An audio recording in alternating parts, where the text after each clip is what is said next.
Alrighty, today is finally the day we're going to fix this lawn up. Thank goodness we're finally doing it. So I've got some sand here from in town, pretty close to 90-20, 90-10, not 90-20, 80-20, 90-10, which is what we use on the golf greens at work. And I've hired this core machine here from the guys at Duntry League. So thanks so much to Grant for letting me use this machine. So I'm going to give this a go in the yard, see how it goes. But really keen, but right, let's just do it.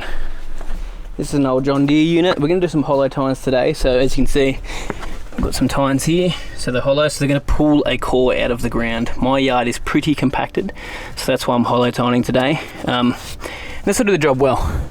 It's pretty chunky, so we're going to see how we go getting around the yard, but this will be good.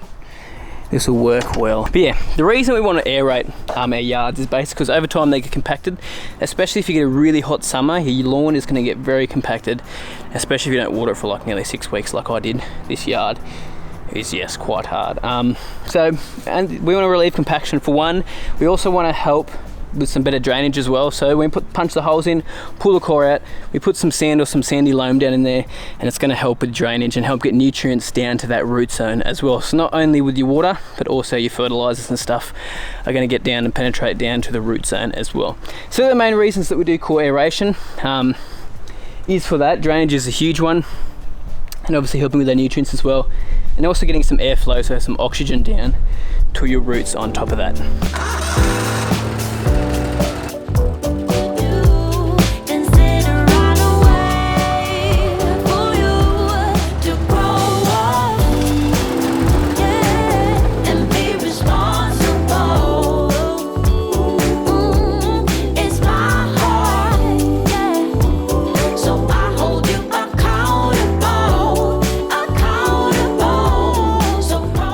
Right, so the core machine broke down, so I'm just waiting for it to come back.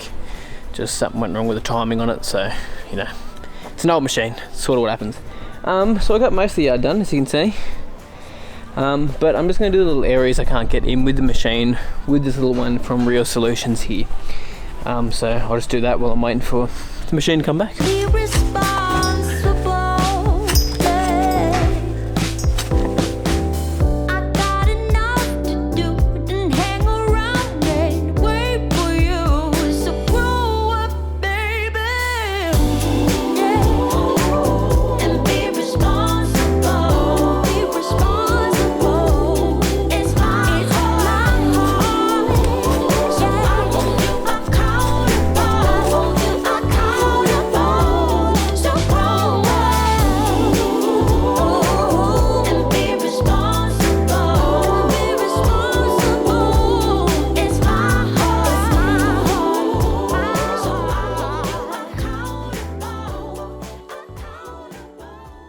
Thanks so much to Grant from Duntry League for finishing it off for me. The machine was having some problems, so he just finished it off, but yeah boy, so good. Awesome to have that done. So I'm just quickly going to finish off with the hand little corer from Real Solutions. I'll link it down below because I keep getting emails about it actually, about where to get this from. My old link mustn't have worked on my old video, so I'll link that down below. I've got no affiliation with those guys. They just sent me one ages ago. But yeah, do that. So I'll do that. I'm not going to video every single part of me doing it by hand, and then I'll pick it up afterwards with the mower. Right, I'm back out here again. So these cores are a bit drier now. Before they're a little bit wet. So went inside and had some dinner. Yes, because I was hungry. Probably a bad idea to eat heaps of food and come out and do some more work again. But yeah, gonna go again. See what, the lawn has already grown today since I've done this. It's ridiculous. Anyway, we'll cut it. Pick it up with the Bush Ranger. So the Bush Ranger here, as you can see, which I've done a couple of runs here, it cleans it up pretty well. Now I'll obviously have to get some new blades for that once I finish, because it's going to probably ruin them, but it's going to be the easiest way for me to pick them up. Do that, put them in the wheelbarrow, and then get rid of all the dirt afterwards. But let's do it. Let's do it before the sun goes down, because it's now 6:30.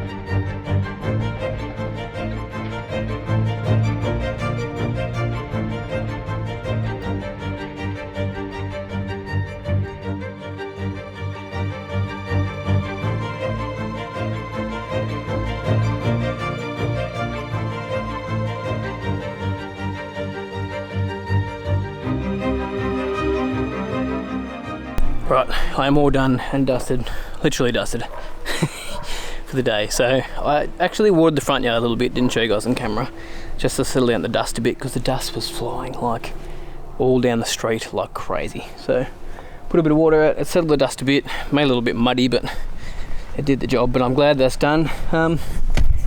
Might need to go over it again tomorrow because there's still a bit of stuff here and there. It will break down, so I'm not too worried about it. So technically, if your grass was longer, you wouldn't have to pick it up, but since this grass is so short, I'm picking it up so we get a nice tidy top dress on top of it. Also, if you are top dressing as well, you do want to pick them up because it becomes a little bit of a mess otherwise. You can't level out very well, so generally pick them up unless you're not top dressing and your grass is a little bit longer, because next time you mow your long grass anyway, it's going to pick up most of those cores like I did just then. But yeah, the backyard probably doesn't really need to be gone over because I went over most sections twice. It's pretty clean, not too bad at all. But man, glad that's done. Anyway, I'm going to wrap up tonight, go inside, have a shower because I am so dusty. It looks like a mad tan, but it's not. Alright, anyway, I'll see you guys tomorrow. Alright, we're back this morning. I cleaned it up, gave it another run over with the mower over pretty much the whole area. I didn't pick everything up, but it doesn't really matter. As soon as I top dress and push around the top dress a bit, it's going to break up most of those cores anyway. It's just dirt, so technically sort of like top dress, but not. So next step is I'm going to fill in some holes with the sand where the truck was, because there's quite low spots just up here. As you can see up against the house here, there's a massive dip just here from the truck tyres when we put the bore in. So I'm going to do that first, up along the side there as well.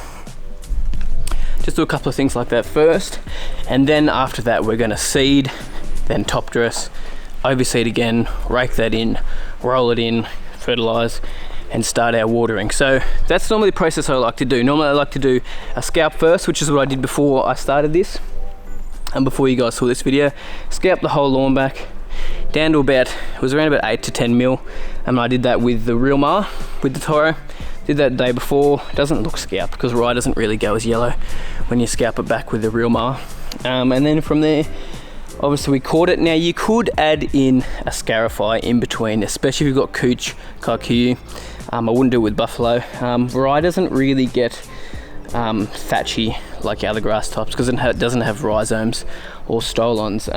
Kentucky bluegrass, I would have done it if I had Kentucky blue. Anything with rhizomes and stolons, I'd highly recommend that you dethatch it with a scarifier. But a scalp for me is enough. It's not too bad. Most of the dead materials actually come out from when I scalped it down. It picked most of it out, so that'll do the job. But yeah, normally scalp, scarify if you've got the right grass type. Then you do your core aeration, and then from there you obviously, either if you're overseeding, you overseed it, top dress, overseed, and then fertilise, water. Some people like to fertilise after they've done their core. I'm gonna do it after I top dress, just the way I do it. At the golf course we used to do it after we cored, leave it for a day and then top dress, but I'm rushing for it because I didn't really want to water the lawn last night and then rub some sand into wet soil. It just wouldn't work well, so that's why I'm doing it afterwards. But you can also, if you skip that seeding step, you just basically go from your core to your top dress and then you fertilise, and then you just baby it along back to health. Right, so that section is pretty much done. I'll leave it for a bit because it obviously needs to compact down a little bit. I'll run when I'm top dressing the rest of the yard, I'll just run the tyres over it every now and then just to compact it down a bit. But I think over time I'll probably still need to top dress it, like once the seed's grown through and everything, just because it was pretty deep. Definitely looks more even now though. Look at that. I put quite a bit, like 2 wheelbarrows there. But yeah, I think it will adjust over time, like move over time. I was gonna say something else, but I forget.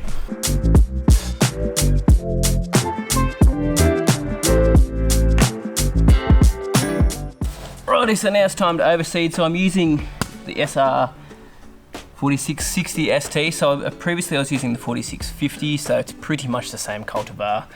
The old one just got discontinued, so this is the new one here. A little bit more drought tolerant, not a bad thing, but the colour's going to be the same. It's going to look like pretty much the same grass type. So I'm going to put down today with this drop spreader, put it down before I top dress and then after I top dress. So half dose before, half afterwards. So the rate for this is around about 3 to 5. You can even go up to 7 kilos per 100 square meters. So I'm going to go about 5, sorry, so about halfway. Because I've already got some grass here, don't need to go too crazy. But yeah, that's basically what we're going to do. Some of them will drop down into the holes. We'll get some germination through those holes as well. Sometimes it'll be a little bit too deep though in some of the holes. So, you know, the reason I'm putting it down first is not because it's going down the holes. It's because I'm going to put some sand on top so it gives a bit of coverage so we keep moisture underneath as well. So just a better chance of germination. So when I put it on top, I'll still rake it in and then I'll roll it in as well after that, just to really keep it nice seed to soil contact. It's been a long day. All right, and then we've got the drop spreader. So drop spreader is going to drop it down instead of doing the broadcast. So it's not going to flick into my garden bed, it's just going to drop it where we want it, right below here. So let's do it. Let's go.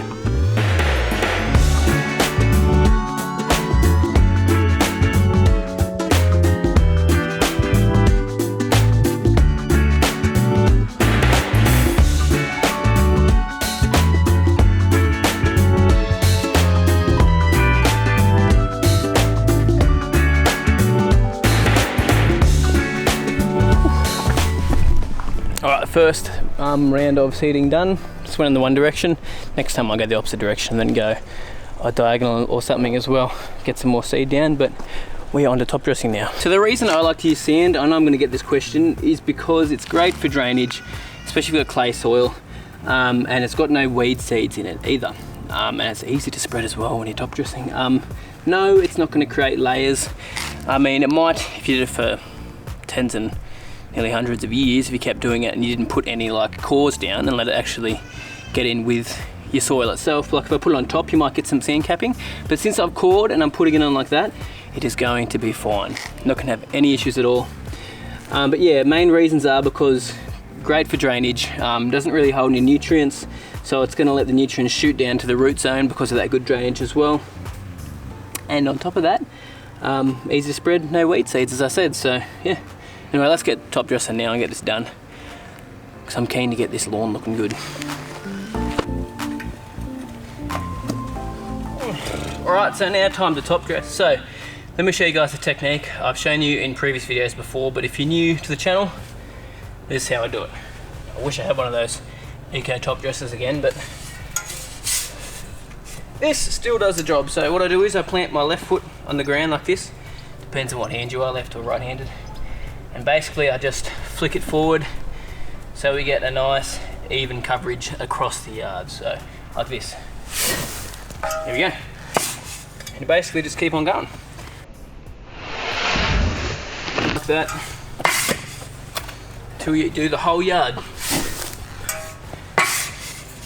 So this will help fill in the core holes, but also give something to cover our seed on top of that as well, and on top of that it's going to level the yard. So it's doing quite a few things in one, plus improving our drainage. But the biggest thing for me is, well, obviously drainage and the levels, because when you're using a real mower, you like it to be nice and flat. And the reason I use sand as well is because it doesn't break down over time. I used to use a sandy loam, like an organic one, and after about a year and a half it started to break down. I started to get undulations showing up in the yard and it just wasn't level, whereas sand's going to hold its level over the years.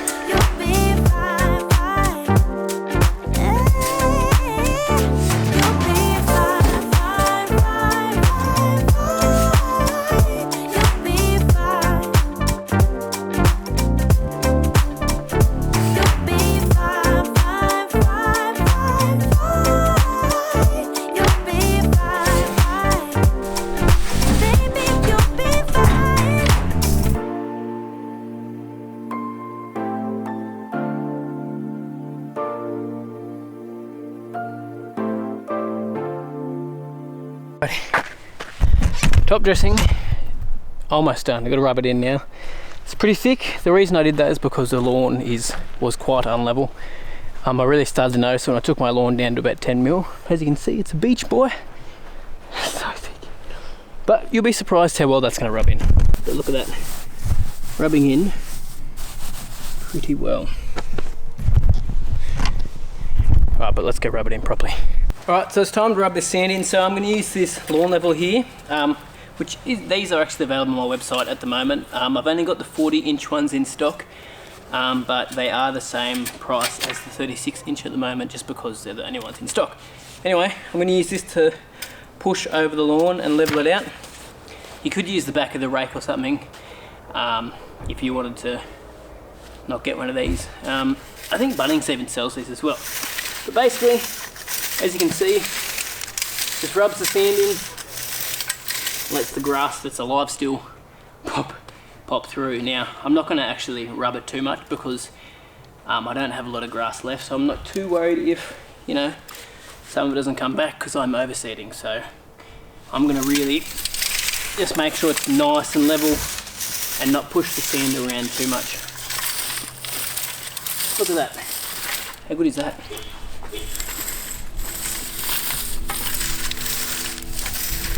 I reckon we got perfect amount of top dress down. Alright, let's go.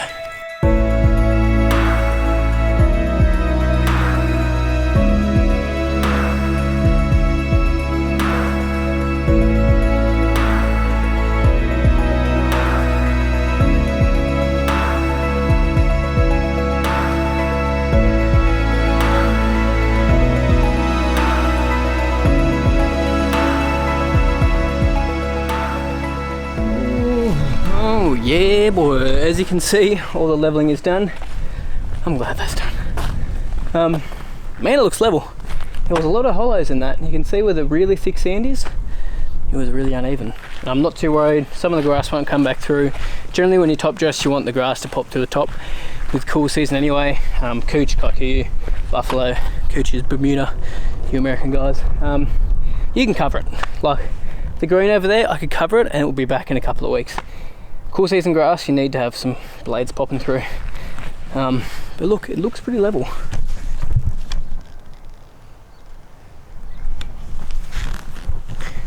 Look, that's where that big tyre mark was. I think I got it pretty good. Another tyre mark there. All through here, that was where I dug the trench, obviously. And out in the backyard, there's quite a few hollows and stuff, and you can see there's a bit of a high spot right in the middle of the yard there. Not a lot I can really do about that unless I've got a turf cutter, dug some out and then, you know, do it that way. But it looks pretty level. I'm very happy with that. Very, very happy with that. Looks good. And I'll have enough sand for the green now, so that's awesome. But anyway, what we're going to do now is put the rest, some more seed down over top, fertilise, roll it in, done like a dinner. I'm putting down some Inoculate Complete today for this Reno because it's got a bit of everything in it. Be good for the root establishment as well. I could also put down some Inoculate XN if I was just doing a Reno and not overseeding. Either way, the reason I like using this stuff is though because it's got included wetting agent in it. Not only I'm going to have wetting agent in this, but I'm going to run wetting agent through my Easy Flow to my irrigation as well with some added kelp in that unit. Just every time the sprinklers go off, there's wetting agent going down and some liquid kelp to help stimulate some root growth. But anyway, let's fertilise it. And then last step, we're going to roll it in and then we're done.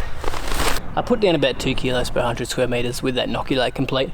It's good stuff. I probably should have put some Primo down, like as in some plant growth regulator down before I overseeded, which is normally something I do 5 days beforehand. Honestly, I forgot.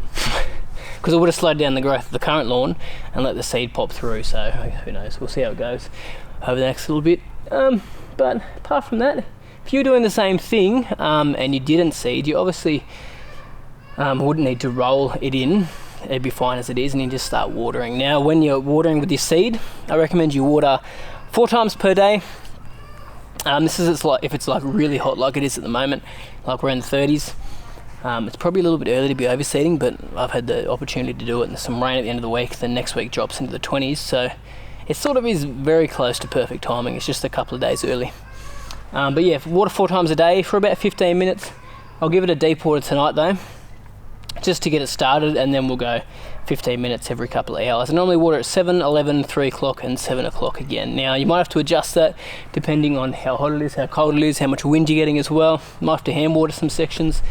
Biggest thing is though, just get it there and check and have a look and see if the soil looks moist. Now I'll be able to see when the sand looks wet, which is when I know if it needs more water or not. You might even be able to back off your watering as well if you need. But the most important thing when you're putting seed down is making sure you keep the water up to it and keep it moist at all times. Now I've got heaps of other videos where I talk about this as well, so I won't go too crazy in depth today, but yeah, when I'm watering, got to make sure if you want good germination, you water it well. Alright, well I'm going to wrap the video up there. I'm going to put some wetting agent and some kelp into my easy flow system now, so when the sprinklers go on, there's wetting agent and kelp coming out of that as well. I'm going to go do that, test my sprinklers out, but I don't need to show you guys all that stuff. So anyway, thanks guys so much for watching. If you have any questions about that whole process, please let me know, because I'm very happy to help out. I've actually got a email list that I put down how to do a renovation. If you go on my website, there is a blog as well, which I'll link down below, on how to do a renovation on your lawn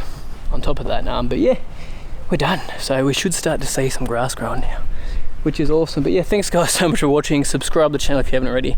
Like this video if you enjoyed it, and you have a good week. One last thing I forgot to mention is my pre-emergent barrier has broken down, which is awesome because we're getting towards February now. It's been for nearly 5 months basically since I put that pre-emergent down. So that's basically the window when you know that it's all complete. That was the barricade I used, and the telltale sign that I knew that it was broken, the barrier, is because I've seen a bit of summer grass popping up in the yard and a couple of other weeds as well. So yeah, that's how I know. So the seed will germinate, luckily. If I had pre-emergent barrier there, it would prevent that seed coming up, so make sure you're careful of that as well.